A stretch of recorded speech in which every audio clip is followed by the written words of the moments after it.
নমস্কার বন্ধুরা, welcome to Rupa's food story চ্যানেলে তোমাদের জানাই অনেক অনেক স্বাগত। আজকে দারুণ একটা রেসিপির সাথে হাজির হয়ে গেছি।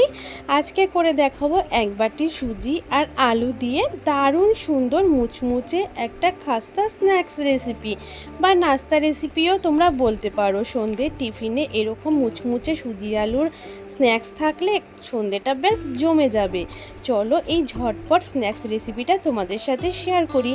আর প্রথম থেকে শেষ পর্যন্ত ভিডিওটা দেখার জন্য অনুরোধ রইল।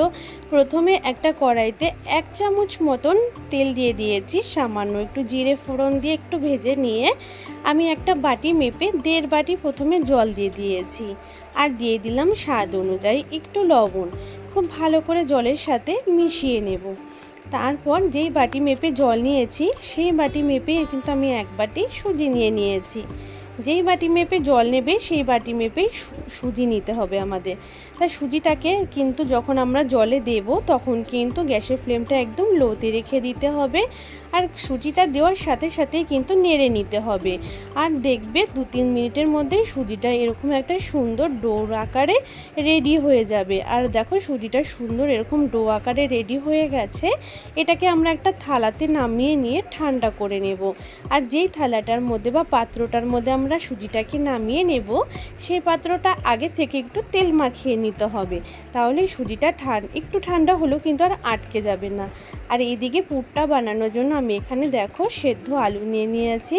আমি একটু বড় সাইজের 3টে আলু ছোট ছোট করে কেটে সেদ্ধ করে নিয়েছি আগে থেকেই।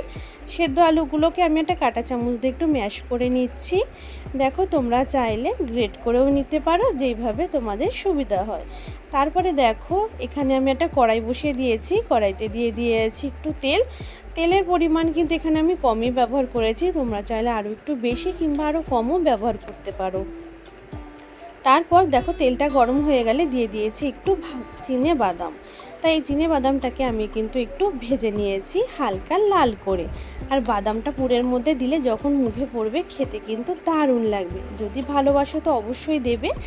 তারপর দেখো তেলের মধ্যে একটুখানি জিরে ফোড়ন, গোটা জিরে ফোড়ন আর একটু কাঁচা লঙ্কা ফোড়ন দিয়ে দিয়েছি। দিয়ে একটু নাড়াচাড়া করে দিয়ে দিয়েছি একটা টমেটো কুচি। টমেটো কুচিটা দেওয়ার পরে খুব সুন্দর করে কিন্তু নাড়াচাড়া করে টমেটোটাকে সুন্দর করে নরম করে নিয়েছি। তারপর দিয়ে দিয়েছি টমেটোটার মধ্যে স্বাদ অনুযায়ী লবণ দিয়ে দিয়েছি আর 1 প্যাকেট ম্যাগি মশলা, ম্যাগির ম্যাজিক মশলা। তোমরা চাইলে যদি ম্যাগি মশলা অপছন্দ হয় তাহলে জিরে গুঁড়ো, ধনিয়া গুঁড়ো, গরম মশলার গুঁড়োও তোমরা ব্যবহার করতে পারো। তবে রেসিপিটা পুরোটাই নিরামিষভাবেই তৈরি হচ্ছে। নিরামিষের দিনও কিন্তু তোমরা এরকম স্ন্যাক্স খুব সহজে বাড়িতে তৈরি করে ছোট থেকে বড় সকলের জন্য তৈরি করতে পারো। তারপর দেখো মশলাটা মিশিয়ে নেওয়ার পরেই আমি সেদ্ধ করে আগে থেকে ম্যাশ করে রাখা যে আলুগুলো, সে আলুগুলো দিয়ে দিয়েছি।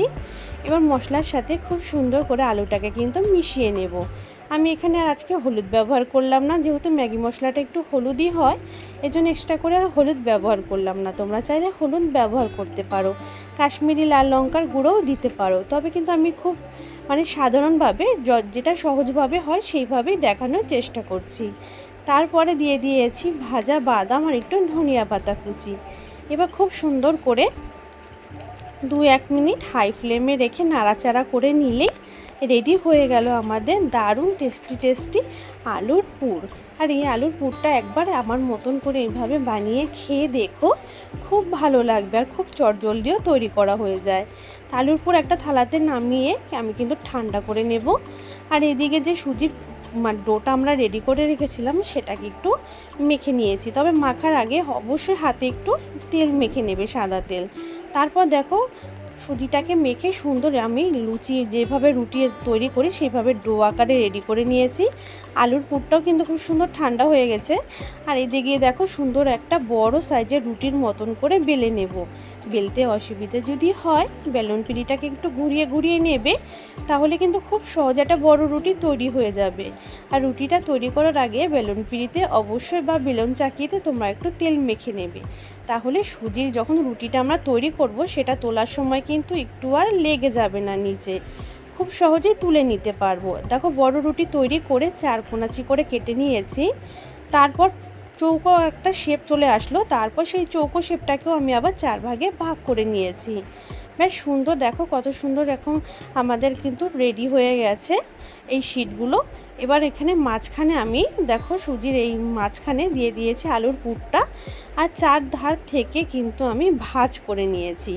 তোমরা যদি একটু মন দিয়ে ফলো করো খুব সহজে তোমরাও কিন্তু, এটা কিন্তু একদমই সহজ, যে কোনো ছোট বাচ্চারাও কিন্তু পারবে এটা, মানে একবার দেখলে তারাও কিন্তু বানিয়ে ফেলতে পারবে। দেখো এখানে আমি একটা বানিয়ে নিয়েছি, তোমাদের কিন্তু আরেকটাও বানিয়ে দেখাবো। দেখো মাঝখানে এরকম আলুর পুরটা দিয়ে দিয়েছি, আর দেখো দুপাশ থেকে দুটো কোণা আগে দেখো এক হাতেই হয়ে যাচ্ছে কাজটা। তারপরে দেখো এরকম চার ধারে চারটে কোণা আমি মুড়ে নিয়েছি। মুড়ে নেওয়ার পরে তারপরে দেখো এইভাবে মুখগুলোকে সুন্দর করে চারপাশ থেকে একটুখানি আমাদের মুখটাকে সুন্দর করে বন্ধ করে দিতে হবে। আর সাথে দেখো একটা উঁচু উঁচু ডিজাইনও তৈরি হচ্ছে, বেশ সুন্দর লাগছে কিন্তু দেখতে। তোমরা চাইলে অন্যভাবেও করতে পারো, তবে এই ডিজাইনটাও কিন্তু একটা নতুন ধরনের ডিজাইন, দেখতে কিন্তু ভীষণ ভালো লাগে। আর ভাজার পরও বেশ সুন্দর লাগবে দেখতে, আর বানাতেও কিন্তু ভীষণই মজা। দেখো খুব সহজে এইভাবে মাঝখানে আলুর পুরটা দিয়ে এইভাবে চার ধার থেকে মুড়ে দিলে আমাদের কিন্তু সুজি আলু স্ন্যাক্সগুলো এইভাবেই তৈরি করে নিতে পারবো খুব সহজে। কত সহজেই দেখো আমি এগুলো সবগুলো বানিয়ে নিয়েছি। আর এখানে আমি একটা বাটিতে একটু ময়দা নিয়ে নিয়েছি, ময়দার মধ্যে দিয়েছি স্বাদ অনুযায়ী লবণ, একটু চিলি ফ্লেক্স, সাদা তিল, আর দিয়ে দিয়েছি ধনিয়া পাতা কুচি। এবার আমি জল দিয়ে খুব সুন্দর করে একটা ঘোল তৈরি করে নেব।